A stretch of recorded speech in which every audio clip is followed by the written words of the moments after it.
Arsenal finished second in the league this year. I believe it's their highest league finish in a decade. Yes, feels like it. it. I think. Highest points total as well. But perhaps because at one point they had a big lead over Manchester City, inevitably the question is, will they feel like they have overachieved or underachieved this season? No, they've just achieved. They have had a great season. They didn't over or underachieve. They were 5th last season. They finished 2nd this season. The football has been great. Only City really have played better than them, have been better than them, full stop. But it's like you and I are driving a Formula 1 in a Formula 1 race. Your car has always been faster, more powerful than mine. You are a more experienced driver than I am. You've won trophies before and titles before, not like me. But somehow I find myself in the lead at the start of the race, and then I managed to keep my lead in the race. But right at the end, you overtake me because your car is stronger, you're better than me as a driver, more experienced, and you win. You were better. You deserve to win. City are a better team and a better squad with a better manager than Arsenal. They deserve to win.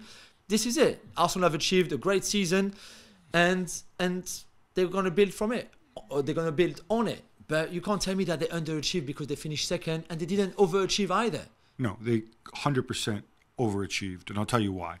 They overachieved, and I think this word might have slightly different connotations in England than it does in the US, but they overachieved because they had the 5th or 6th biggest wage bill this season, and they finished 2nd. So they maximized their resources to a level that other teams could not.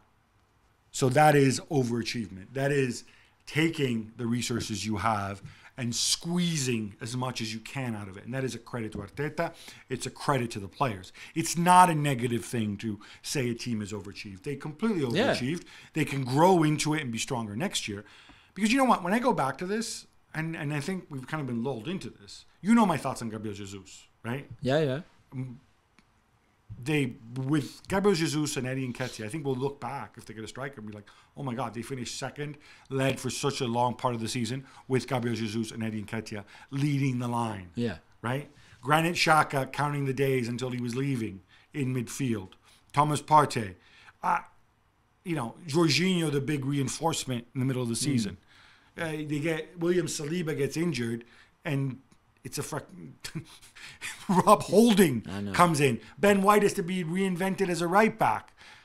All these things, they show that if you've got the enthusiasm and the unity and a smart manager, you can lead for much of the season. Yeah. But going back to your analogy, they don't just have a worse car than Manchester City. They have a worse car than Liverpool. They have a worse car than Manchester United. They have a worse car than Chelsea. And yet, they finished 2nd. That's overachievement. Yeah. That's something to be proud of. Thanks so much for watching ESPN on YouTube. And for more sports highlights and analysis, be sure to download the ESPN app. And for premium content and live streaming, subscribe to ESPN Plus.